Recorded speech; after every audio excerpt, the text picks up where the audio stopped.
let me get, of course, talk about, of course, the background of what we'll, of course, be getting into today. I'm going to talk mostly about the causes of World War One and its outbreak. We'll kind of talk about some of the early stages of the war, at least up to maybe up 1915, 1916. So we'll get into that. And, World War One was the first of these two world wars that happened in the 20th century.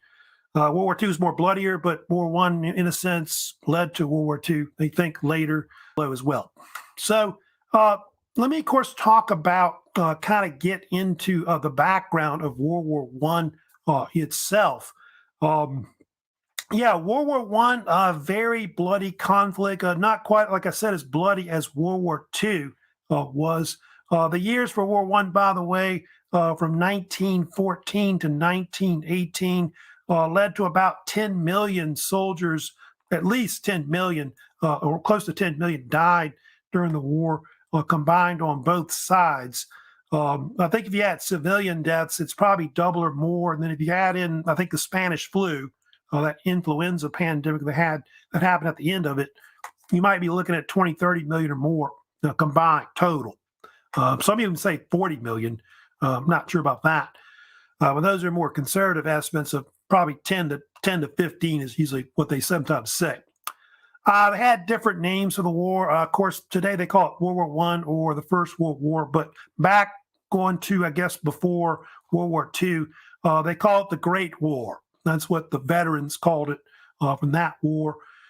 And a lot of people thought it was the war to end all wars because it was kind of considered the worst war that was ever fought in human history up to that point. And so nobody thought they'd have a worse war than that one. But, of course, we had World War II, of course, later as well. So, God forbid we have a World War III, what would happen, of course. Now, I'm going to first talk about, like, the causes of World War One, which there's quite a lot that actually occurred that led to World War One. Some of these are long-term causes, which we'll talk about those first. And then we'll talk about the one that they're just talking about in that little short video, which the assassination of the Archduke Franz Ferdinand. That's pretty much the main thing that really sparked the whole war in the end in 1914. I'll get to it later, but a lot of it was because of these rivalries that were going on between all the great powers of Europe, which I was kind of talking about last week in the 19th century. You had all these powers in Europe that were kind of either becoming unified or powerful rivals of each other. France, you see there, Britain, Germany, Italy, Austria-Hungary, Russia, and also Ottoman Empire, which was kind of weakening at the time between the 19th and 20th centuries. And Germany, is the one that really set off things, I think, which really led to the war later, because the rise of Germany is really what changed the whole balance of power in Europe. I'm going to go ahead and first talk about, like, what some of the causes were. I'll kind of show you this right here, but usually these are the main causes that led to World War One later. Some people call it mania, if you want to call it that. Militarism, alliances, nationalism, imperialism, assassination of the Archduke Franz Ferdinand. We talked about the 19th century being the century of isms, nationalism, imperialism, militarism. Those kind of things, were the things that kind of led to eventually causing World War One later in the early 20th century. But entangling alliance systems, between these different sides, later the Triple Alliance versus the Triple Entente. So you have all that kind of going on, at the same time. And so all that kind of helps to later, lead to the war later. And then on top of that, you've got also other issues that we'll kind of talk about later that are also there. I'll kind of go into like some of the causes first. We'll kind of do first, which is militarism. We'll kind of start with that one as a major cause. A lot of it goes back to the Industrial Revolution. Both these different alliances start to, have an arms race before World War One, where they built up, larger, more deadlier war machines and armies, powerful navies, and you get like different kinds of weaponry that start to kind of come about. that really lead to this in the end. I'll kind of look at some things right here, but developing like tanks, new kinds of artillery, new kinds of battleships. Like I know Britain and Germany got into this arms race of building dreadnoughts, which were these types of battleships that were kind of popular in late 19th, early 20th century. But airplanes, you get that kind of weapon. Also, they start to use in warfare. Submarines also being used. Poison gas. Of course, we got that too. We'll get to later. But yeah, here's some kind of examples of some of the things that were kind of involved in the war. So you got new kinds of machine guns that can fire what says 300 bullets per minute. They had some that could fire like 500 to 600 bullets per minute, which made obviously it difficult to take the other trench on the other side and you get mowed down. Chemical weapons were used a lot, like especially mustard gas was a popular agent that they used during the war. Of course, U-boats, we just talked about that. The submarine, which the Germans used a lot in World War One. Zeppelins, yeah, that's something the Germans did use. They used Zeppelins to drop bombs on Britain during the war, which was true about that. Flamethrowers, of course, I just mentioned about that. The tank was, I think, used eventually by 1916 during the War, Battle of the Somme. Of course, the airplanes you see on the bottom also being used. So all those kind of helped to, make World War One very bloody in the end. Became more of a defensive kind of warfare because of that. Then I was talking about the different alliance systems that they had, of course, in Europe that kind of formed that really went back to the 1890s. I think it's when a lot of this started. And I think actually 1880s and 1890s to be exact. So you got these different alliance systems that you have that create kind of a chain reaction war between the different powers in Europe. Kind of show you this, but you've got on one side, you've got this so-called triple alliance that formed, which was mostly, you can see in that central part of Europe between the German Empire, Austria-Hungary, and Italy. Later, it was called the Central Powers, by the way, during World War One. Italy, when World War One broke out, actually dropped out of it. They didn't support the Central Powers during the war. And so Italy was replaced by the Ottoman Empire, and then also Bulgaria also joined it as well. But they do know that the Triple Alliance went back to the 1880s, and this alliance was partially created because of the rise of Germany, and they sought like allies against France and Russia. Then on the other side, you had also the Triple Entente, which actually, they think the Triple Entente went back to about 1894 when France and Russia allied with each other. And then 1907, Russia allied with Britain. And so that was the beginning of the so-called Triple Entente, as the French later called it. But when World War One broke out later, it became known as the Allied Powers. As a term they used, but they used also that term in World War II as well. But other powers would join it besides France, Russia, and Britain. You had Serbia, Romania, Italy, the United States, Japan. Those were countries that were all pretty much in it in the war. So that's kind of the map of what the war kind of looks like when it breaks out. But Italy would stay neutral at first and then switch to the Allied side later in the war. Now they got another better map showing you right here, but yeah, Italy's going to end up on the other side. You can see the ones that are all Allied versus Central Powers. Of course, you see put that better map probably with that one.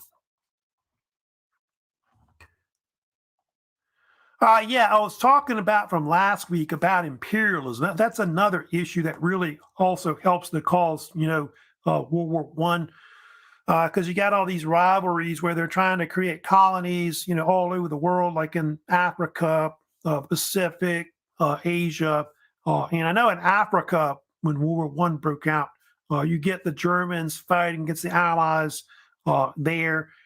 And so, yeah, I guess with imperialism, that kind of makes it more of a world war with that whole issue with that. Then you've got nationalism, which we've already talked about a little bit already from last week as well. Nationalism is, of course, another major issue that really leads to why, World War One broke out. It also was the major cause of World War Two. All these extreme nationalists like the Nazis and fascists and things like that helped cause it as well. And we talked about how the unification of Germany, unification of Italy were leading causes of that. Also, the dual monarchy of Austro-Hungarian Empire, things like that. But the big thing was Germany. In fact, Germany was rising to power in Europe. It was offsetting the balance of power everywhere. And Germany was trying to compete with Britain and other powers. And that's, they think, would help cause, World War One, in the end. Now, I'm going to get to it next. I'm going to, of course, talk about the other big cause, that really leads to, World War One eventually breaking out, which is, of course, we've got the Archduke Franz Ferdinand being assassinated. That's pretty much one of the main things that, of course, I'll get to today and talk about, that really helps cause, World War One in the end. So, yeah, that's the fifth cause, obviously, which the assassination, by the way, you can see took place on June 28th, 1914, Sarajevo, Bosnia, which I think now Bosnia-Herzegovina, I think is the name they called it. But Bosnia at the time was actually part of the Austro-Hungarian Empire where this actually incident happened. And so this particular assassination really changed everything. And of course, they think it didn't just cause World War One. They think it caused pretty much the rise of Hitler later, probably because of that, and probably caused World War II.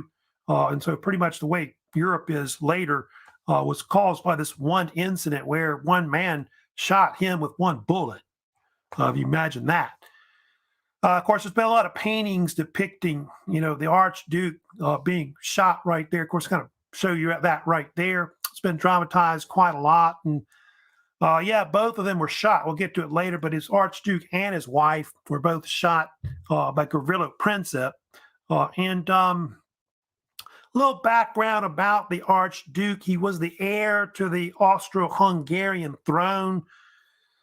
He was married to this woman named Countess Sophie, who I think it was kind of what they call a morganatic marriage, where she was kind of below him in social standing, which was kind of controversial, I guess, when he married her. So like he almost like married a commoner in a sense. But they had been married about 14 years, and it's kind of a tragic story. But the day they were assassinated on, which was January 28th, was their 14th year wedding anniversary, believe it or not. And of course, they do think if he may have not been assassinated, he may have been actually a pretty good ruler, believe it or not. But he actually went there because they were kind of doing this official visit to Sarajevo, which Bosnia was part of the Austro-Hungarian Empire, I think, since I want to say 1908. And I think they were also doing troop exercises near the actual Serbian border. I'll kind of get into and talk about who was behind it. It was a secret organization that was in Serbia that was called the Black Hand. They were believed to have been the ones that actually planned the assassination of the Archduke Franz Ferdinand. They were kind of like the Slavic nationalist group that wanted to create like a greater Serbia, or what would literally be what we call Yugoslavia, of course, after the war. They thought that shooting the Archduke might lead to that. And there was a man that you see at the top left there. His name was Dragutin Dmitrievich. He was a colonel in the Serbian army, I think I want to say Serbian intelligence, based at Belgrade, which is the capital of Serbia. And anyway, they think he was the one that planned the assassination. They used mostly young men. They were, I think, mostly teenagers, like Gavrilo Princip, that went over there. I think Princip was actually part of an organization called the Young Bosnia, which I think wanted to unify Bosnia with Serbia to create like a Yugoslavia later. They were called Black Hand because they would, I think some of their actual posters they would put on the, like, I guess walls, whatever, had a black hand on it. And so it got the name that. And they had a motto, which was union or death. If you know about the Balkans, by the way, which is that whole area where, kind of pretty much like under Austria-Hungary, Serbia, Romania, Bulgaria, Greece, kind of around there where Bosnia is, it was kind of like a powder keg of Europe. And there was a belief that a big war would break out there one day. Kind of like I think some people think Eastern Europe with Russia fighting Ukraine, that could create a bigger war. It could. It could be like World War III or something like that. And so you had a country like Serbia, which was pretty much an independent kingdom. They wanted some of those other Slavic areas to kind of join with them to create like a greater Serbia or Yugoslavia. And so a lot of this tensions, I guess, between Austria-Hungary and all these Slavs, that had a lot to do with, why the war, broke out in the end. But here we go. Here's, of course, the picture there of the Archduke and his wife. Of course, like I said, they came to Sarajevo June 28th, 1914, to tour the city. And, of course, they didn't expect anybody to shoot them, that kind of thing. And that's the actual car that they rode in. So it's kind of a convertible, I think a 1911 Graf and Stift is the name of the type of car that they were shot in. It's kind of similar almost to the Kennedy assassination. Kennedy was shot in a convertible, if you know about that, 1963. And apparently, if you know much about the assassination, which is weird about it, there were actually 2 attempts on his life. There was a first attempt where they mentioned how that little short video, how somebody threw a bomb at him, which was this man here, Nedeljko Kabrinović, who was part of that Young Bosnia organization with Gavrilo Princip. And the bomb failed to kill him. I think it bounced off the car, blew up in the street. A few people were wounded from the incident, but it was kind of a farce. Trying to, I guess, kill him at that point. And you can see that image there, I think, at the top where they're coming out of I think it's like they went to go visit the mayor of Sarajevo. They're going to get back in the vehicle because I think the Archduke decided that the best thing they ought to do is go visit the wounded. They were kind of harmed by this bomb. I think he probably should have gotten out of town at that point. And so that's what they were doing. They were kind of on the way to the hospital, basically. And that's when that second incident happened. Of course, we're talking about where Gavrilo Princip, you see right there, he was 19 years old. He's a 19-year-old teenager, by the way, Bosnian Serb. Basically was in a cafe, walked out, and there's the car. Of course, walks up to him and shoots him, pretty much point blank range. That's the pistol, by the way, used to shoot the Archduke and his wife. It's a Browning semi-automatic pistol, still got it. And I think they say he fired the first shot. He was trying to shoot the Archduke and hit her, and then he shot him. I think she was shot in the stomach. And then the Archduke was shot in the neck. And that's an image. They think that might be the arrest image of Princip. There's been debate about who that was actually that the police have right there that they're dragging in. But they do know that the assassination of the Archduke Franz Ferdinand, it's going to end up helping to cause World War I with the both of them being killed with that incident. So it really upset Austria-Hungary. They were angry about this, after both they were killed. And so within like less than a month, what ends up happening is with them being upset with it, they at first gave Serbia an ultimatum to turn over the men. They were kind of involved in planning it in Serbia, which I think the Serbians were going to okay whatever ultimatum they wanted in the war, but a lot of the military, Austria-Hungary, didn't want to do that. They wanted to go to war. I think they had been already planning to invade them anyway. I think there was kind of troop exercise that were being, done right near the border of Serbia. And so on June 28th, you can see the date, 1914. They invade Serbia, of course, and that's the beginning of World War I at that point. But nobody realizes it's going to be a bigger war. I think it looks like it's a war between Austria and Serbia, at that point. in late July of 1914. But it's going to, within a few days, it's going to blow up into, of course, a bigger war. Now I'm going to get to that next, kind of what happens to really, allow that to occur. Here's kind of an image right there with that. And by the way, it didn't go. I'll get to it later, but they invade Serbia and it doesn't go well. They don't do well militarily in the war. Austria-Hungary, in fact, they pretty much lose badly in the war. But one thing that comes out of the whole invasion of Serbia when Austria-Hungary declares war on them on July 28th, it brings on a diplomatic crisis in Europe, which a lot of people either call it the July crisis, or I think some people call it the July ultimatum as well. And so both sides frantically start trying to stop it, but their militaries pretty much get the ball rolling. And it's just like, what ends up happening is you get this deal where both sides, the Germans and the Russians, start to come into the war. They start mobilizing their forces. And Russia is concerned about Serbia because Serbia is Orthodox Christian. They're also Slavic in background like they are. And so they basically decide to come into the war.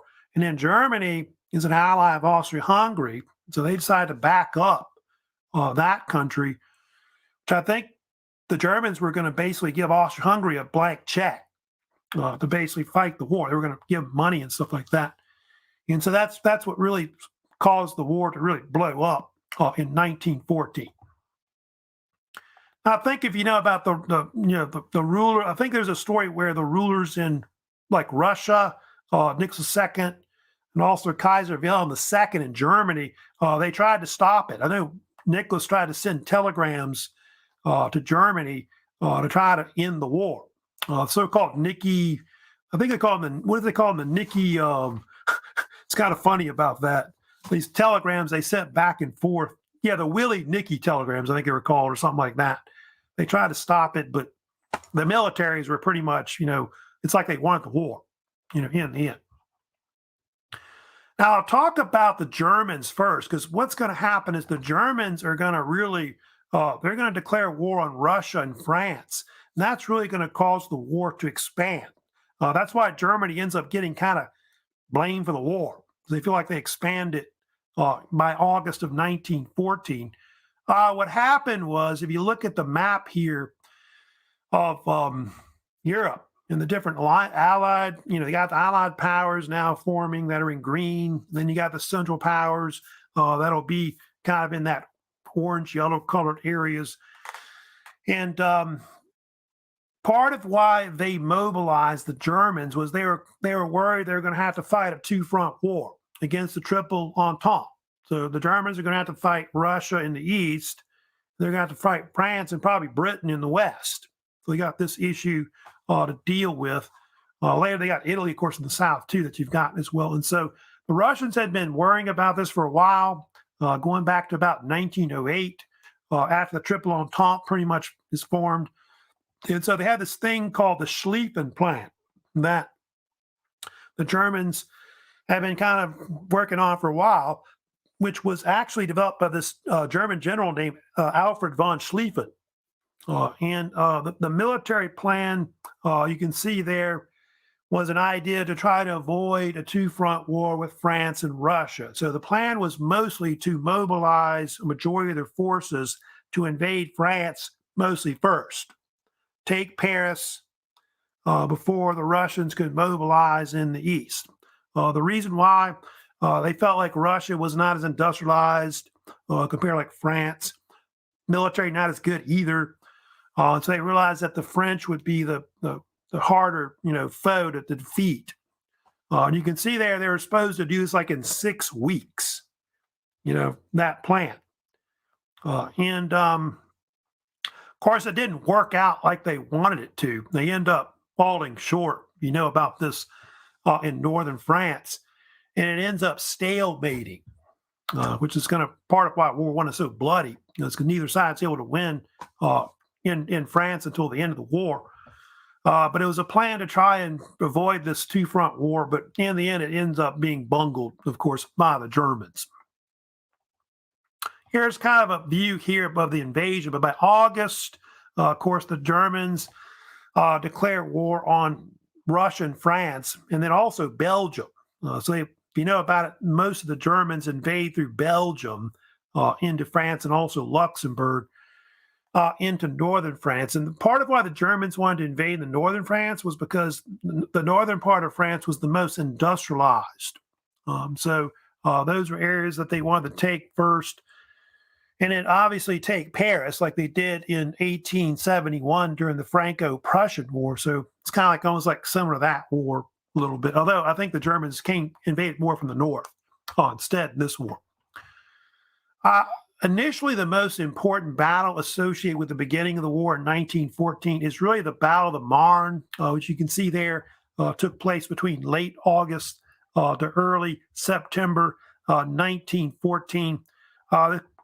Those are the dates, by the way, of when they declared war on Russia, France, and Belgium. So pretty much from August 1st to the 4th.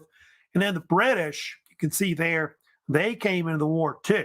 There's kind of a lot of debate about that, about whether Britain ought to go to war with Germany. But Britain was really worried about its, empire, pretty much worldwide. And so they realized that the Germans might take some of their empire and stuff like that.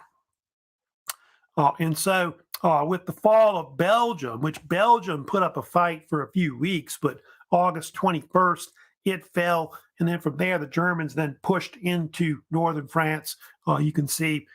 And the British sent in forces to ally with the French to fight with them as well. By the way, the Marne battle involved something like 2 million troops combined. This is like Britain, France versus Germany in this war.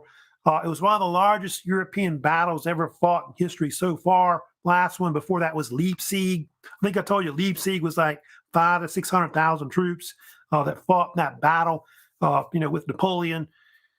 That was the wounded, killed and wounded, like casualties. The casualties in World War I in that battle was equal to Leipzig, to kind of give you an idea of how bloody these battles really were. And what happened was the German drive on Paris was stalled. What happened was the French military brought up pretty much all of its armies and even its reserves, along with some of the British forces that were sent over. It ends up causing a stalemate where neither side is able really to win. And so instead of the Germans retreating back into Belgium and I guess in Germany, they decided to dig in their forces in northern France. You get this. That's like the peak days really of the Marne battle was really from September about 5th or 6th to about the 12th, roughly. You basically get a deal where, the Allies do push them back, I think towards a river called the Aisne River that's above the Marne. It ends up leading to a thing you may have heard of called they have this thing called the Race to Sea after the German offensive collapsed, where what ends up happening is the German side and the Allied side, Britain, France, etc., begin building trenches up and down their lines in part of, part of Belgium and most of France, northern France, which go all the way down to close to where from North Sea to the Switzerland. And so that's something you start seeing on both sides combined and going to be that way pretty much between 1914 up to 1918.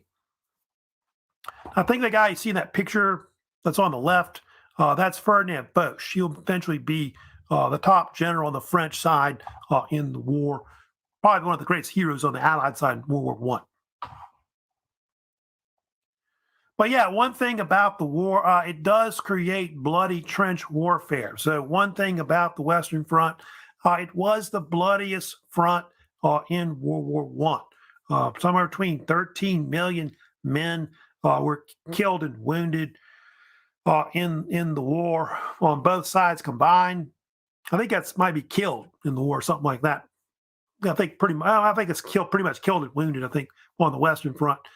But I think the second bloodiest is probably the Eastern Front.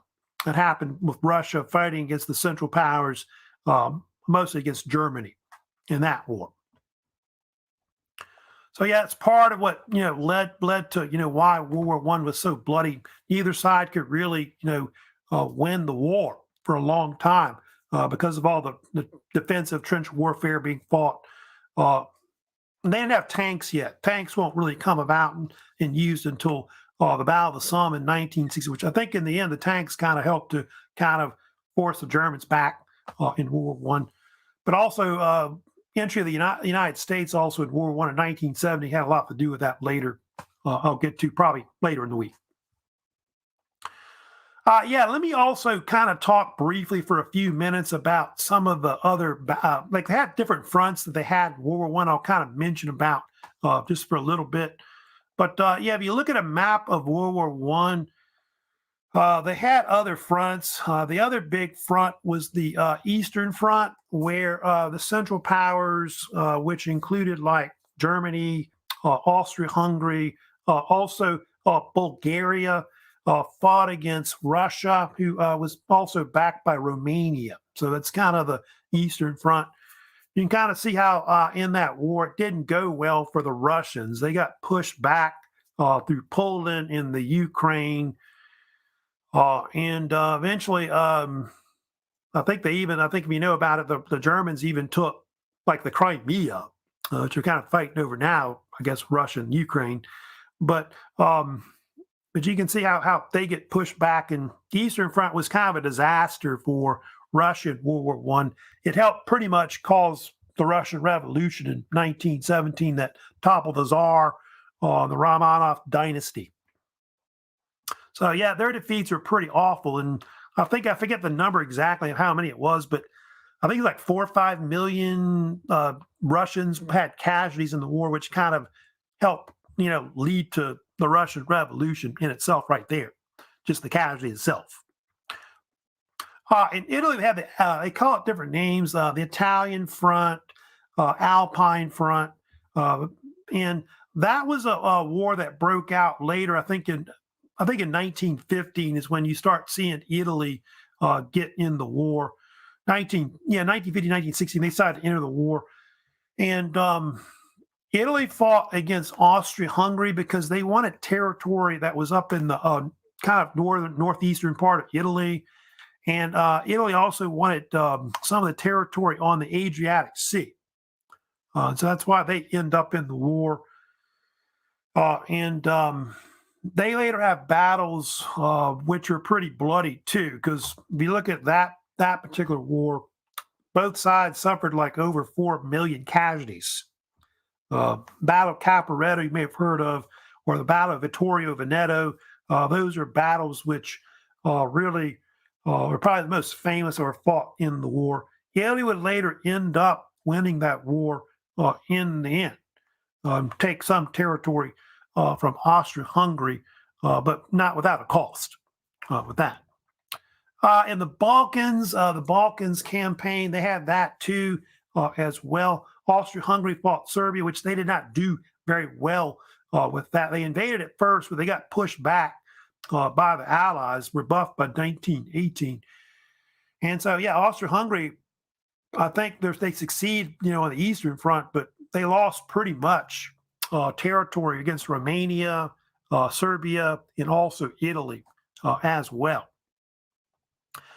Middle Eastern Front, Britain had allies they fought with in the Middle East. They fought against the Ottoman Empire, which we'll talk about today a little bit.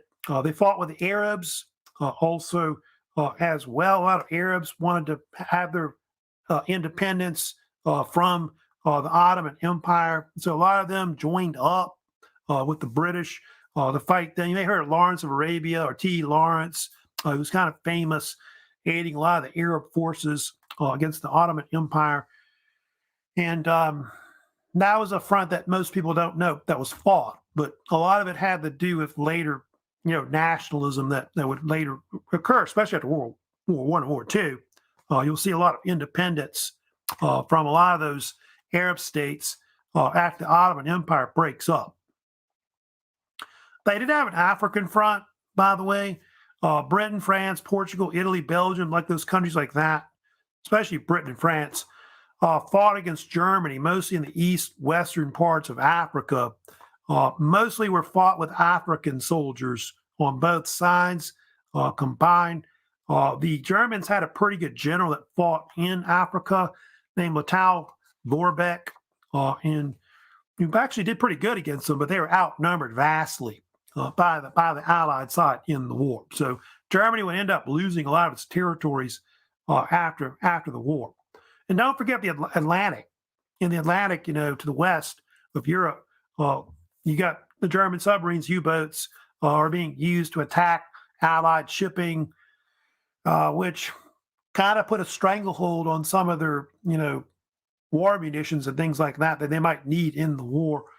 And the most famous incident that came out of that whole thing with the German U-boats and unrestricted submarine warfare was the sinking of the Lusitania, which happened in May of 1915. And that was kind of critical in the war because it later influenced the United States to join the Allies. We don't come into the war until 1917, but it obviously influenced us to back the Allies over Germany, etc. The soldiers in World War I had different nicknames. I usually kind of mention about this before, but a lot of the German soldiers who you see on the far left there, that one right there, were often called different names by the Allies.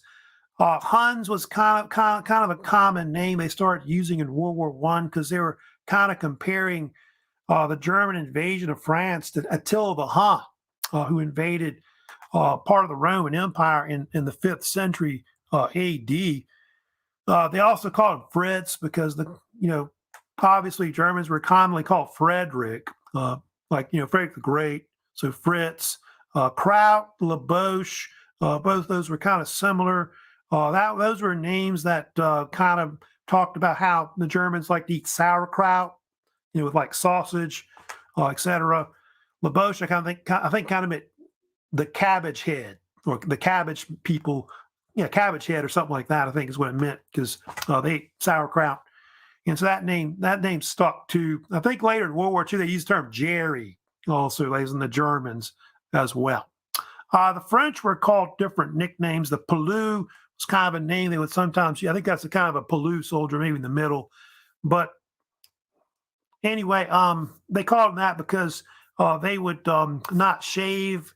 I think Pelou meant hairy ones or something like that. And the British would call them frog because they would eat frogs and snails. British were called Tommy. They've heard that nickname because apparently that was a common name among a lot of British soldiers. Tommy, Thomas, that kind of thing. But apparently there was a soldier named Tommy Atkins who was one of the first to enlist, and so he got that name because of that. Americans were later called either Yanks, as in Yankee, or Doughboys. You may have heard that before being used. Italians sometimes were called macaroni. I think maybe the Americans called them that because they ate pasta. And then Australians and New Zealanders were called either Aussies for the Australians, and of course in New Zealand, Kiwis. And later in the war, a lot of the Australian New Zealander soldiers fought together with the British, were called Anzacs, which I'll get to later. The Anzacs stood for Australian and New Zealand Army Corps, for short. So it's an acronym, and that's something you start to see a lot, in World War I. They start using acronyms for everything, for a lot of different things. I've got a few minutes. I'm going to talk about some various campaigns that did happen in World War I that were kind of famous. There was one that happened mostly around 1915 that was kind of big that occurred, which was the Gallipoli campaign. And this campaign occurred because of the fact that the Ottoman Empire had joined the war on the German side in 1914, happened in late 1914. And that changed the war because now, if you know about what happened, the Allied powers had a problem with Russia because the fact that about Turkey, where it is today, in the Ottoman Empire, they could now control the Dardanelles Straits that runs in the Black Sea. And so that meant that they couldn't supply Russia through the Black Sea to help them against like Germany and Austria-Hungary, etc. And so they came up with this idea to try and defeat the Ottoman Empire, knock them out the war so they could help the Russians. So yeah, I think it's October 1914, I think is when, by the way, when they think the Ottoman Empire joined. Italy, would drop out, and then I think it's around 1915, they start backing the Allies, etc. And here's a map to show you kind of a better view of what they were trying to do. So the British with some French forces, along with Anzacs, Australian New Zealander corps, we're going to come up through the Aegean. And the plan was, by the way, to take that peninsula you can see there in the map called Gallipoli Peninsula. And then what they were going to, their whole main goal, if you know about it, was to take Constantinople, Istanbul now today. And the idea of, by the way, the Gallipoli campaign was Winston Churchill, who, by the way, at the time was not the prime minister. I believe he was. I think at the time he was. Forget what his title was specifically, but he was First Lord of the Admiralty in the British government. This kind of hurt his career, by the way, for a while. But what happened was the idea was they were going to supply their forces, bring them up there, and kind of show you kind of a map here of the landings at Gallipoli. But by the spring of 1915, they would land about, I think it's like 350,000 British troops were involved in the landings, led by this general named Sir Ian Hamilton. He was the main general that led the invasion at Gallipoli. And then the French had about 80,000 troops, and then the Anzacs had about 60, 70,000 troops, they think, roughly, overall. You can kind of see where they fought on Gallipoli Peninsula. They kind of fought near the bottom of it, Cape Helles, you can see right there, Anzac Cove. And there's also this bay there that's called Suvla Bay. That's kind of on that west coast, or Suvla Point right there. And there were two big battles fought in April. There was the Battle of Anzac Bay, they called it, and then also the Battle of Gallipoli. And neither were successful. They got like a beachhead that you can see there in that image on the bottom, and kind of at the top at the left there near Suvla Bay, they were able to push inward a little bit.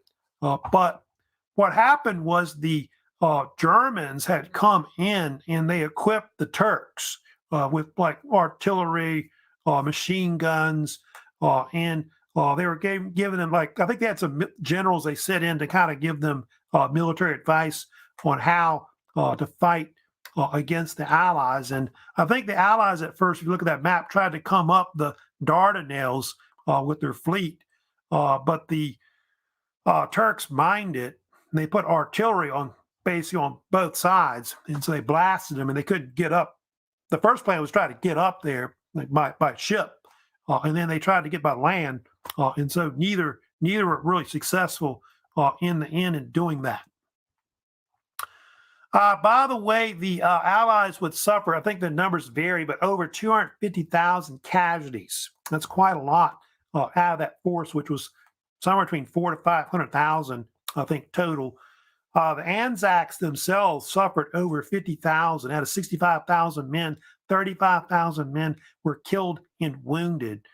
And I think if you know about Australia, New Zealand today, they have what they call Anzac Day, which commemorates all these men that fought in that particular conflict. It's April 25th every year. But the Allies, what happened was, because of not able to take that peninsula at that point, by I want to say January of 1960, they evacuate their forces. So the whole thing was a total failure by the British. Here's kind of some images showing you part of why it was so difficult was the terrain. Like where they landed, you got this mountain terrain that's high up that they had to seize, and of course, the Turks could just put force at the top and blast them, which was kind of made it very, very difficult. So here's other images showing you the terrain, which kind of made it kind of difficult for the Allied side in the war. Yeah, here's some casualties too in the campaign to kind of give you an idea of how bad it was. So yeah, total casualties for the Allies was 187,000, I think. Looks like it may have been the numbers. Then you got the other numbers on the other side, Ottoman Empire about right there. But yeah, you can see the Anzacs. That was a pretty good amount, 35,000 killed and wounded. Pretty good amount of their force right there.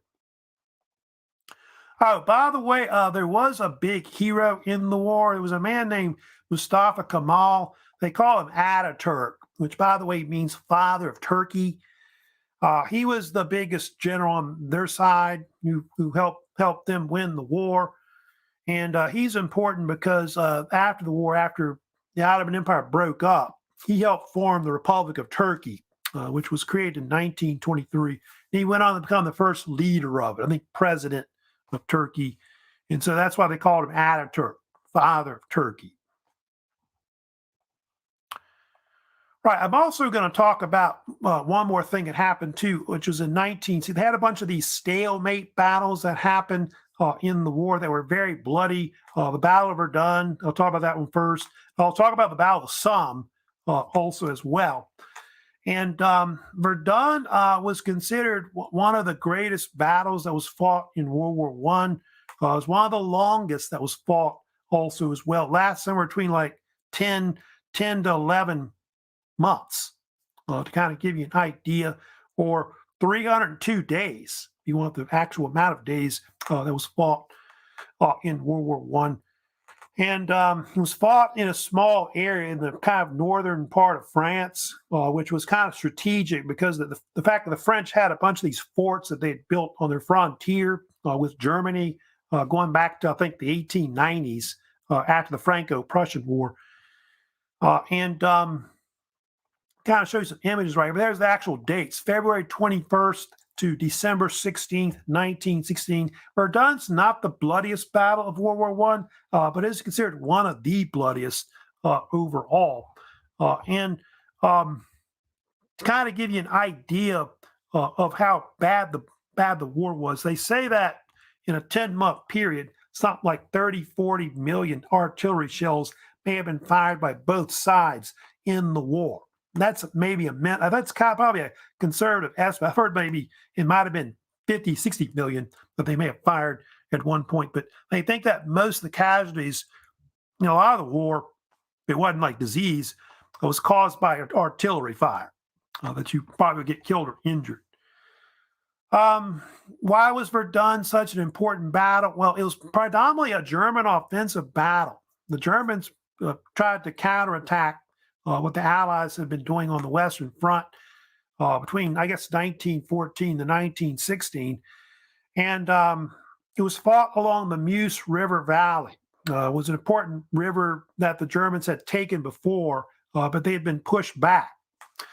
Anyway, kind of show an image right here of the map of the location here. You can see that it's kind of located like the northern part of France. There's a bunch of forts that are kind of around there that the Germans built to kind of defend that area.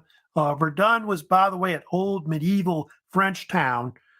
That's kind of famous, if you know about it, going back to the Franks. When the Franks broke up Charlemagne's empire, they signed the so-called Treaty of Verdun at that site, and that's initially why that city was famous.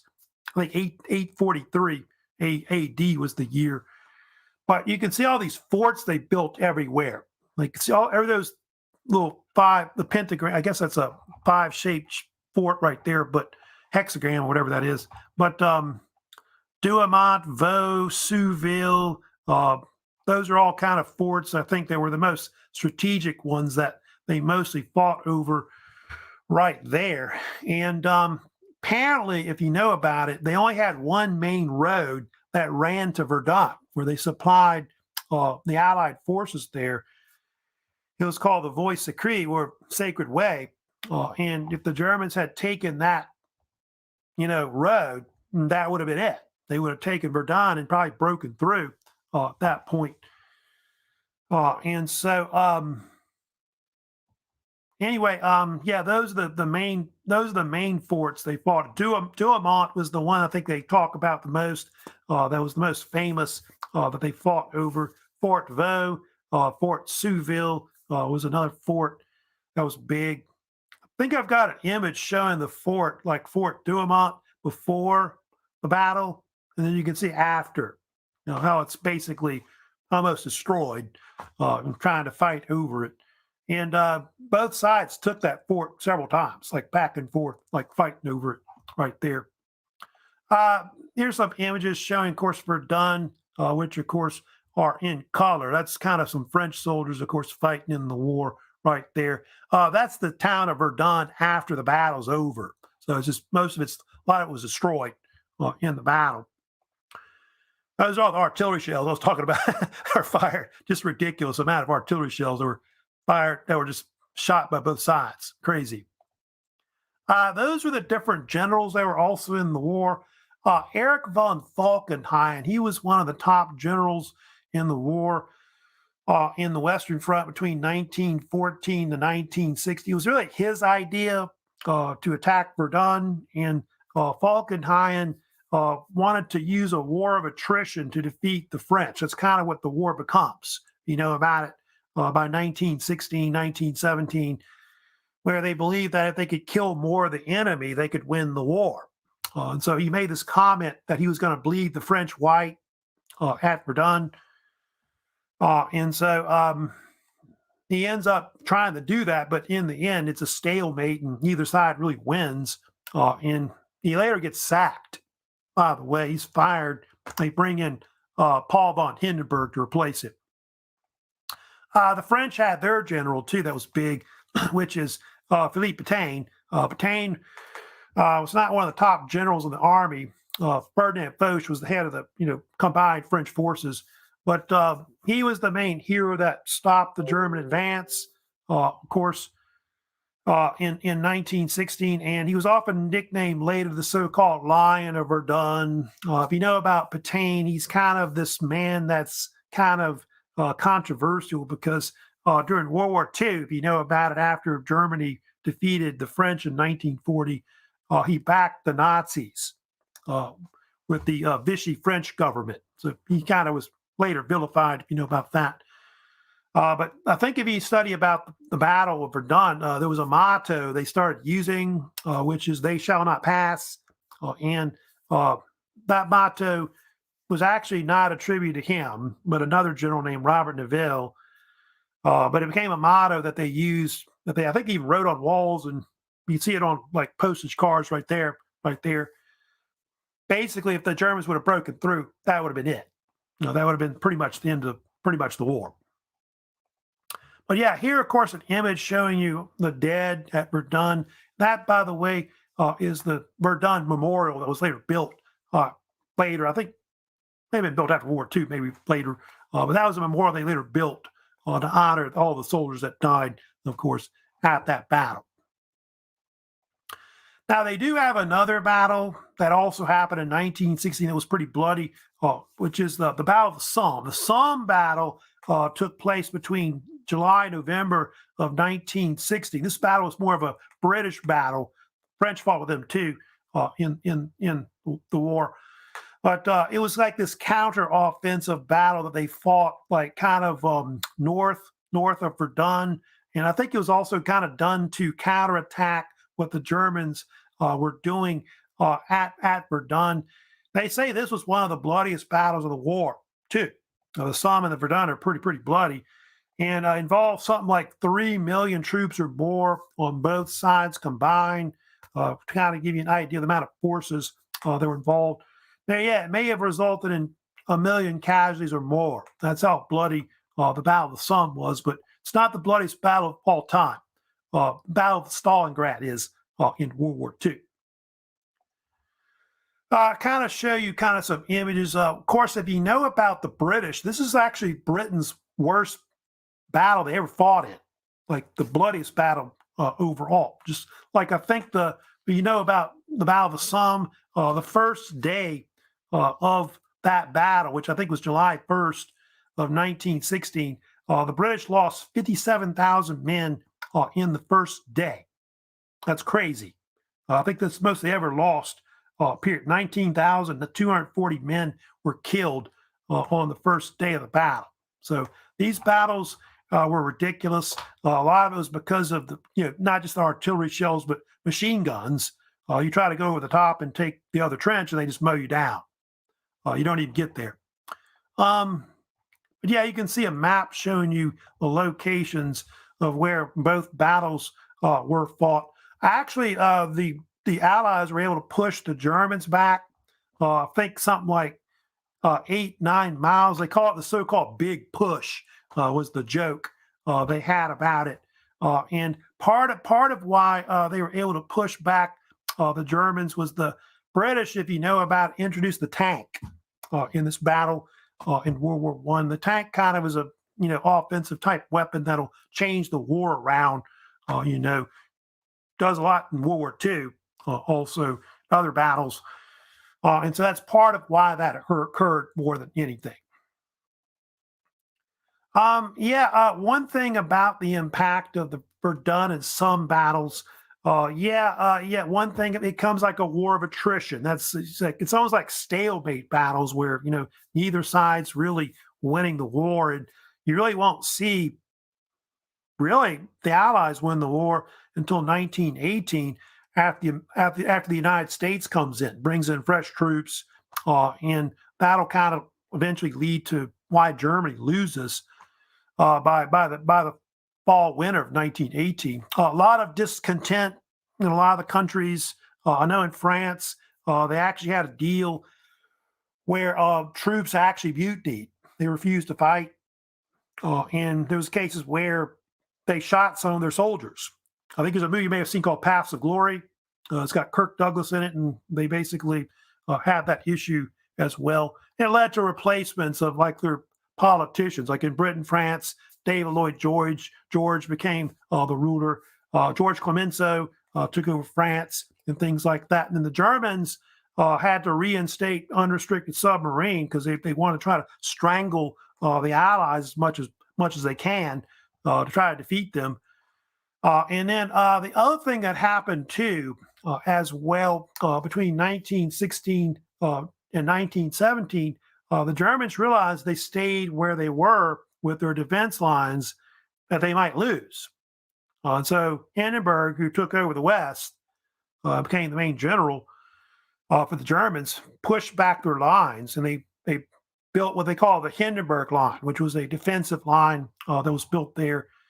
And so that, in a sense, is what led to why the war, continued longer than it probably should have. I think if Hindenburg wouldn't have done that, I think that World War II may have ended earlier. World War I, 1917, may have been when it really ended more than anything. So I'll talk more later about that. When I get to like later in the week, we'll talk about the Russian Revolution. That's something that I'm going to kind of mention a little bit as well, because with Russia losing the war on the Eastern Front, that's going to cause a lot of discontent in Russia. A lot of their soldiers are dying, getting killed in the war, wounded. So you've got that. Also, the Russians are starving because they're kind of blockaded in the Black Sea. They can't get stuff through the Black Sea because the Ottoman Empire's, on the Central Power side. So you got that issue as well. Then you'll see later the Bolsheviks, communists, take over the country. We get a Russian Civil War as well. The Tsar his family gets killed. We'll talk about that. I'll also talk about the United States. We enter the war because of German unrestricted submarine warfare. I'll talk about the sinking of Lusitania. We'll talk about the German telegram. I'll get to that also. So I'll talk about that. And then also, the end of the war and the Treaty of Versailles, which really, of course, that caused World War II, pretty much, of course, later. So that's pretty much it for my main lecture today. Looks like I don't have any comments, questions I know that I've got. But don't forget, I just mentioned earlier, y'all should be working on that second exam. Try to, get that wrapped up, I guess, by next week, because it's going to be up there for a while. I know that. But we'll have a new assignment coming up on Wednesday, which will mostly be about World War One. I'm probably going to throw a few questions on that third 19th century lecture. Talked about on nationalism and also imperialism. So that'll be also on that quiz also. So just want to remind you about other assignments that are probably out there later. And don't forget book reports and your third vocab will later be due more like mid-November. So that's it for today. I'll see you, of course, later in the week when I kind of finish up more with, of course, World War One. But y'all take care and have a great Halloween, by the way. So y'all take care.